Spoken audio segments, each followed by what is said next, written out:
This happened about 6 months ago, shortly after I moved into my first solo apartment in a quiet suburb outside of Austin. Being a 23-year-old woman living alone for the first time, I was a bit paranoid. To ease my mind, I spent a decent amount of money on a high-end smart home system, app-controlled locks, smart speakers in every room, and a doorbell camera that sent a notification to my phone whenever it detected motion.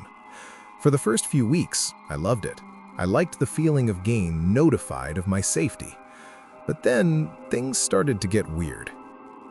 It started on a Tuesday. At exactly 3:14 a.m., my phone buzzed on my nightstand. The notification said, "Motion detected at front door." I woke up groggy and opened the app. The video feed showed my porch bathed in the yellow glow of the street lamp. It was completely still. No person, no stray cat, not even a moth flying past the lens. I figured it was just a glitch or maybe a bug in the software, so I went back to sleep. The next night, it happened again, exactly 3:14 a.m. I checked the feed. Again, nothing. The porch was empty. I started to get a little annoyed. I actually called the customer support line the next morning, but the guy on the phone just told me to reset my router and said that environmental factors like wind can sometimes trigger the sensor. I rationalized it. I mean, it's tech. Tech glitches all the time. The third night is when the glitch turned into a nightmare. I was sitting in my kitchen at around midnight, finishing some work on my laptop, when my smart speaker, the one sitting on the counter, randomly lit up. Usually, you have to say the wake word for it to activate. Suddenly, the speaker started playing a recording. It was a voice. My heart skipped a beat because I recognized the voice instantly. It was me. The speaker played a clip of me from earlier that day, talking on the phone with my mom. But then, the clip cut off and played a new sentence. In my own voice, the speaker said, "The back window is easier." I froze. I had never said those words, ever. It sounded like my voice, but the inflection was flat, almost robotic, like someone had used AI to stitch my words together. Panic started to set in. I grabbed my phone to check my security app, but the app wouldn't open. It just kept showing a loading screen. I looked up at the clock. It was 3:13 a.m. I felt this sudden, overwhelming urge to look at the front door. I walked into the living room and peeked through the blinds. On my phone, the app finally loaded. It showed the front porch. It was empty, static. But as I looked through the actual window with my own eyes, I realized the camera was lying to me. There was a man standing on my porch. He was leaning in so close to the camera that his forehead was practically touching the lens. He wasn't moving. He was just standing there, staring into the camera, wearing a dark hoodie and a surgical mask. I realized then that what I was seeing on my phone wasn't a live feed, it was a loop. Someone had hacked my system and was playing a recorded video of an empty porch on my app, while the real man was standing right outside. My blood ran cold. If he was looping the front door, what was he doing at the back? I didn't wait to find out. I grabbed my car keys and ran for the front door, thinking it was my only exit. I threw the door open and the man on the porch didn't even flinch. He just stood there with his arms at his sides, watching me. I didn't say a word. I just pushed past him, ran to my car, and floored it out of the driveway. I called 911 from a gas station 2 miles away. The police arrived at my apartment about 10 minutes later. They searched the place and found the back window, the one the speaker had mentioned, had been completely removed from its frame. But the most disturbing part came the next day when a tech specialist from the security company looked at my system. He told me that the loop hadn't started 3 days ago. It had been running for 2 weeks. The motion alerts I was getting at 3:14 a.m. weren't glitches. They were the system's internal clock trying to reset itself because of the massive amount of data being used to override the feed. Then he showed me the receipt. He found a hidden folder in my smart home's cloud storage. It contained hundreds of audio files, recordings of me sleeping, me showering, and me talking to myself. The man hadn't just been standing on my porch, he had been coming inside through that back window every single night for 2 weeks, using the smart speaker to monitor my location in the house so he would never get caught. I moved out of that apartment the next day. I don't use smart tech anymore. I've gone back to old-fashioned deadbolts and manual locks, because the scariest thing about a smart home isn't that it can see everything, it's that you have no idea who is looking through its eyes.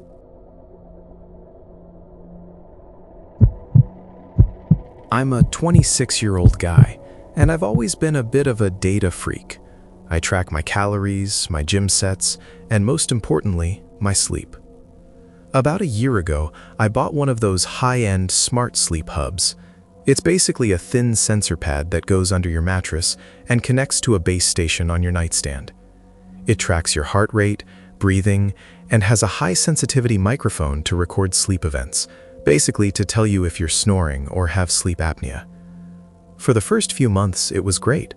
I'd wake up, check the app, and see a graph of my night. But then, the sleep notes started appearing. The app has an AI feature that categorizes sounds. Usually, it would say things like 3:12 a.m. heavy snoring 12 seconds or 4:45 a.m. bed movement. One Monday morning, I scrolled through the night's logs and saw a tag I'd never seen before. It said, 2:22 a.m. verbal interaction. I found it weird because I live alone. I figured I was probably just talking in my sleep, which I've never done before, but I know it happens to people when they're stressed. I tapped the play icon to hear the clip. The recording was mostly silence, just the low hum of my ceiling fan. Then I heard myself. I was breathing deeply, clearly asleep. But then a voice that was definitely not mine, whispered something right next to the microphone. It was a man's voice, very low and raspy. He said, "Not yet." I froze. I sat up and looked around my bedroom. Everything was exactly where it should be. The door was locked. The windows were shut. I rationalized it immediately. I live in a thin-walled apartment complex. I figured the high-sensitivity mic had just picked up my neighbor through the wall, or someone talking in the hallway. It was the only thing that made sense. The next night, I was almost afraid to check the app, but I did. I played it. In the recording, I heard the sound of my bed sheets rustling. Then, that same raspy voice spoke again. This time, it wasn't a whisper. It was at a normal speaking volume, right over my head. "He's almost deep enough." Then, I heard a sound that made my skin crawl. It was a rhythmic, metallic clicking. Click, clack, click, clack, like someone was playing with a retractable box cutter. I didn't go to work that day. I spent the afternoon checking every inch of my apartment. I looked in the closets, under the bed, even in the crawl space for the water heater. Nothing. I even checked my front door's smart lock logs. No one had entered or exited since I got home. I told myself I was losing it.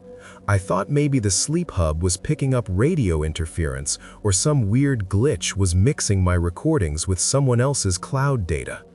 I almost unplugged the thing, but I decided to do one test night. I set up my old GoPro on a tripod in the corner of the room to record the bed all night. I woke up the next morning at 6 a.m. I immediately grabbed the sleep hub and checked the logs. 114 seconds, almost 2 minutes. I felt a wave of nausea. I didn't even play the audio. I went straight to the GoPro, pulled the SD card, and plugged it into my laptop. I fast-forwarded to 2:40 a.m. On the screen, I saw myself sleeping. The room was dark, but the night vision showed everything in a grainy green. At 2:44 a.m., I watched as my heavy wooden closet door, the one I always keep shut, slowly slid open. A man stepped out. He was incredibly thin, almost skeletal, and he wasn't wearing any shoes. He walked over to the side of my bed and just stood there, looking down at me. He had a small handheld radio in one hand and a utility knife in the other. He leaned down until his face was inches from mine. He wasn't doing anything violent, he was just watching me breathe.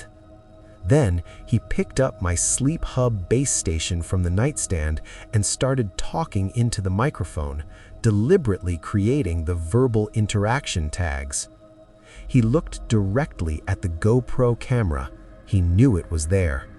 He smiled, a wide, jagged grin, and held up a piece of paper to the lens. I hit pause and zoomed in. Written in black marker was, "Your heart rate is so calm when I'm this close." I ran out of that apartment in my boxers, clutching my laptop. I didn't even grab my shoes. When the police arrived, the man was gone. But they found how he was doing it. My smart loft had a central HVAC return that connected to a maintenance corridor behind the walls. He had unscrewed the vent from the inside of the closet. The police found a sleeping bag, several empty food wrappers, and a small pile of my own discarded mail inside the wall space. He hadn't just been in my room that night. According to the sleep analytics heart rate data, he had been standing by my bed, watching me sleep for the last 22 nights. I moved across the country a week later. I don't use sleep trackers anymore. I don't use smart locks.